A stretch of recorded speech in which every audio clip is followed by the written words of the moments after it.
Hello and welcome to our Sunday evening's edition of Arirang News. I'm Daniel Choi. Following two powerful tremors that jolted the nation, the government and ruling party are working on countermeasures that may include designating quake-hit Gyeongju as special disaster zone while also promising emergency funds for affected areas in advance. Kim Min-ji has our top story. The Korean government and the ruling Saenuri party say they will consider designating the southeastern city of Gyeongju as a special disaster zone after the area was hit by two strong earthquakes last week. They also pledged combined inter-ministry efforts to assess the damage in the region. The Gyeongju area has reported over 300 smaller aftershocks since the earthquakes with magnitudes of 5.1 and 5.8 hit last Monday. To be declared a special disaster zone, damages need to total at least 7.5 billion won, or roughly $6.7 million. That would qualify local residents for emergency relief, as well as special administrative and financial support. The Public Safety Ministry, meanwhile, has already decided to provide a special separate disaster relief fund to affected regions. We will repair the damage in a speedy manner to minimize the inconvenience to citizens. The government will do this as soon as possible. About $3.5 million will be set aside for that, with more than half going to the Gyeongju area. The ministry says temporary emergency measures have been taken in more than half of the damaged facilities so far to prevent secondary damage. Kim Min-ji, Arirang News. Korea's top central banker has warned of increased market volatility in the days to come. In a meeting with top officials from the Bank of Korea, Lee Ju-yeol said the local financial market could react if the U.S. or Japan decide to change their rate policies. The U.S. Federal Reserve and the Bank of Japan are scheduled to hold their monetary policy meetings next week.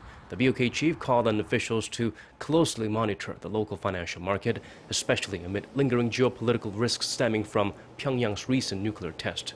The local markets has been closed since Tuesday due to the nation's Chuseok Thanksgiving holiday.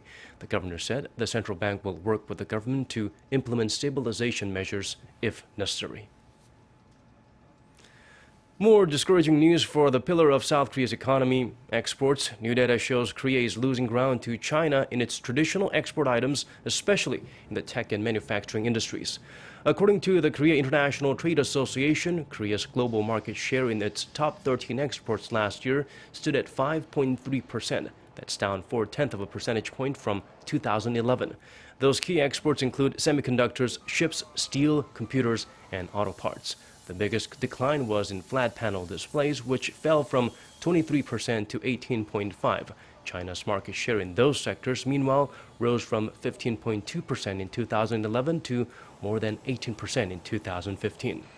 Analysts say Korea needs to focus on innovation, develop new growth drivers, and carry out corporate restructuring to stay competitive. Starting Monday, Samsung Electronics will offer replacements to consumers in Korea who bought the Galaxy Note 7 smartphone, which has been plagued by reports that it's a fire hazard. The replacements will be provided at retail outlets of Korea's three main telecommunications companies, SK, LG U+, and KT. Consumers are advised, however, to check with their service provider before bringing in their phones, as the replacements will follow a strict schedule based on the date the devices were activated. Samsung's ambitious flagship product was engulfed by controversy after some 90 reported cases of its battery exploding or catching fire while being charged. Samsung promptly stopped sales of the Note 7 on September 2nd, and in the U.S., the consumer safety authorities issued a formal recall on September 15th. Incheon International Airport is expected to be packed on Sunday as Koreans return from overseas trip for this year's long Chuseok holiday. On the final day of the 5-day weekend, more than 180,000 people were expected to move in and out of the nation's main gateway.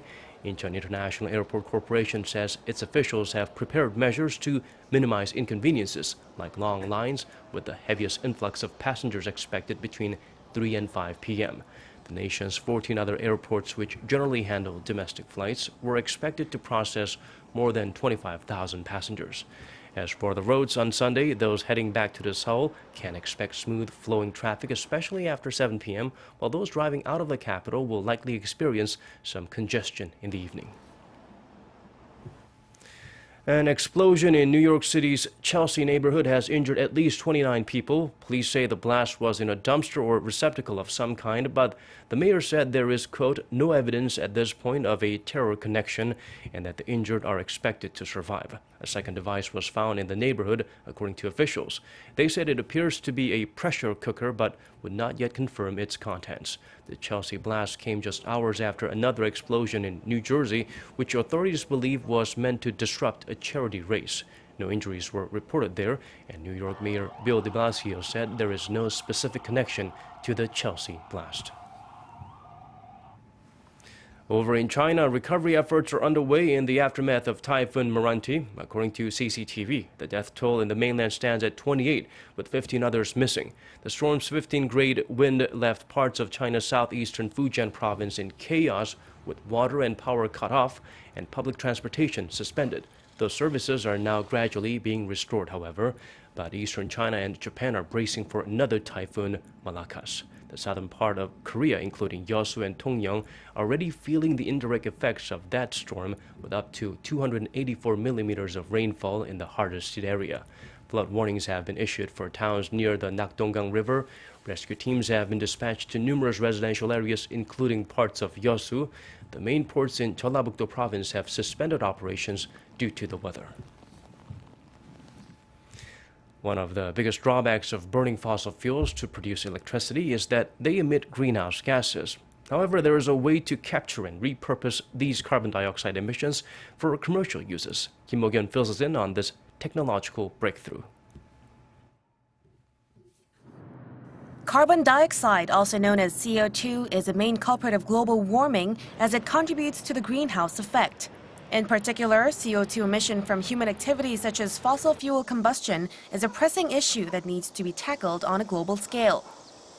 In efforts to reduce CO2 emission as well as slow down emission rate in the country, the Korea Southern Power Corporation has recently unveiled a method to recycle CO2. Researchers developed a system that can collect CO2 and process it for other uses such as manufacturing fire extinguishers or gas welding. The process of collecting emitted carbon dioxide and making use of it in the industry again can greatly contribute to reducing overall carbon dioxide emissions. The system, which is referred to as carbon capture and storage, has been done through a wet process in the past, but in 2009, the Korea Southern Power Corporation started developing a dry process that can use solid absorbents to capture CO2 in an eco-friendly way. The process was successfully tested the following year. The energy company agreed to supply the system for use in other industries. The latest development is expected to contribute greatly to reducing emissions of greenhouse gases worldwide by 2050. Kim Mo-kyun, Arirang News. Let's shift our focus to the global games going on in Rio. With just a few hours left until the 2016 Paralympics came to a close, Korean swimmer Cho Gi-sung claims his third gold medal. Kim Jong-soo has more on the historic accomplishment. 21-year-old Korean swimmer Cho Gi-sung has won another gold at the Rio Paralympics, this time at the 50-meter freestyle with a record time of 39.30 seconds. The latest medal brings his gold count in Rio to 3, a first for a Korean Paralympic swimmer. His second gold came just 4 days earlier in the 200-meter freestyle. Cho, who lost control over most of his lower body as a result of congenital brain lesions, began swimming in 2008 for rehabilitation.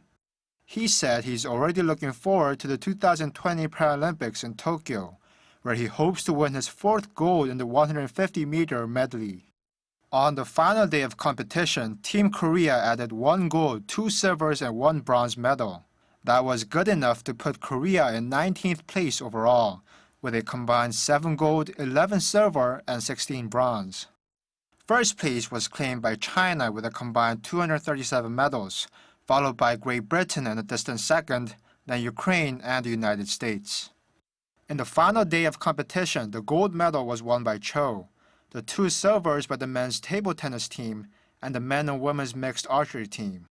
In table tennis, the men lost in the final to France, 1-2, while the mixed archery team lost their final match to Britain, 129-139. With the women's table tennis team in a hard-fought final, took bronze after beating Sweden 2-1. A bit of drama ended the medal hopes for the Korean men's wheelchair track team. The Canadian team requested a rematch in the race for the bronze, arguing there was a problem with Team Korea's lane assignments. The Korean team was disqualified in the ensuing rematch.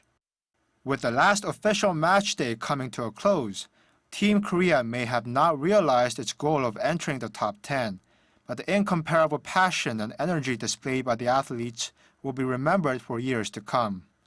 Kim Jung-soo, Arirang News.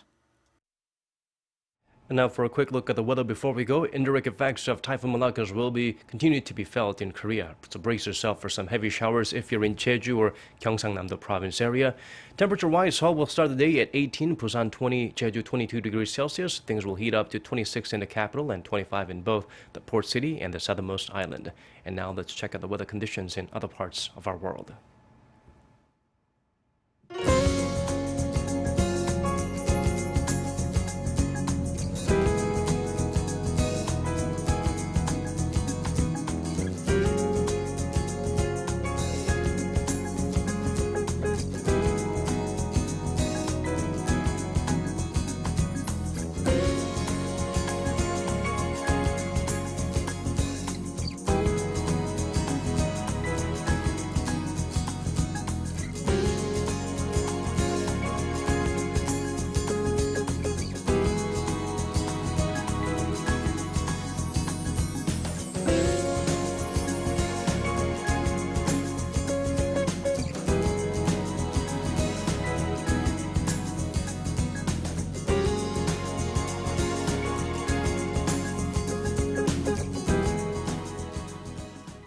We have come to the end of this hour's newscast. As always, thank you for watching. For more, tune in at 10 p.m. Korea time.